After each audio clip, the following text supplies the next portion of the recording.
idea of classics declassified, this series we have at Symphony Space, which we've been doing for a long time in New York. We did at Miller Theater and Cooper Union in years past.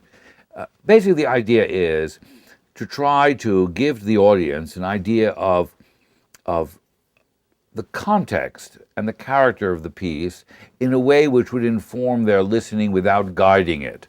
You know, there's a whole generation of music education videos or programs. Leonard Bernstein pioneered them with the Young People's Concerts.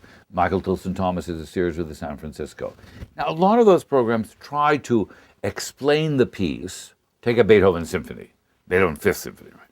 And to which everybody knows, and try to explain how it's put together. So it's as if you had a video on auto mechanics and someone took the car apart. They showed you here are the pistons, and here is the wheel, and here's the tire, and here's the starter, and here are the electronics, and this is the transmission, and this is how it works, and teach you sort of basic physics on why the car moves, so that you can learn something about why the car actually moves and works and how it works.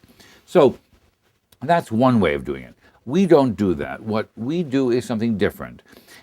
We don't try to simplify a complex subject like music theory and music form, which is a lot of technical vocabulary, which most people don't know. Once upon a time, everybody went to, piano lessons in a middle-class audience, and they knew a little bit about, could read music sort of, and they could play the piano, so they knew the difference between major and minor. You could use some technical vocabulary. That's gone. Most people who grew up with pop music and rock music, they play, they do it by ear, they improvise. They don't know any theory, they don't know any lingo. So what do you want to talk to them about? They're educated people. You want to talk to them about the things that they are interested in that connect to music. So we talk about the politics of the period in which the piece was written.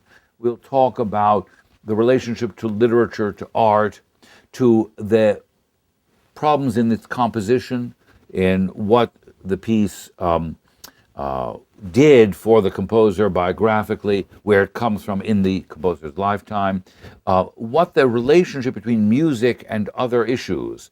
They can be philosophical, they can be political, they can be poetic. Also, what's innovative. So in the case of a very well-known piece like the Fifth Symphony, you want to show a little bit how the piece is put together in order to show why Beethoven is special, what has made this piece so famous, and what's the key to its popularity. Why do people think the piece represents victory? Why do they think the piece represents something that's military? Why did Peter Schickele, the composer who is a humorist, narrate a football game, as using the first movement of the Beethoven Fifth as a soundtrack? Why did the Allies use the opening bars as a symbol of victory? Why did this piece become an icon? So you do explain a little bit about how the piece is put together, but you talk more about thinking about ways of thinking about the piece, because you don't want to tell the audience how to listen. I'm always offended by program explanations or notes that sort of say, well, here comes a trumpet tune, and then it changes key, and then there's a variation. So the poor listeners are looking for what someone has taught her or him to look at. So it's as if I take a boat around Manhattan. Instead of leaving me to look around to see, I might look at the sky, I might look at the water. Instead, I'm looking, they told me there's the Empire State Building, so I'm waiting for the Empire State Building to arrive.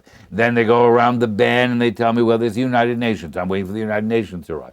Well, I might as well stay at home, I haven't seen anything on my own. It's like you don't want to turn music listening to tourism. Tourism is a fraud. You buy a little guidebook and it tells you go see the Eiffel Tower in Paris.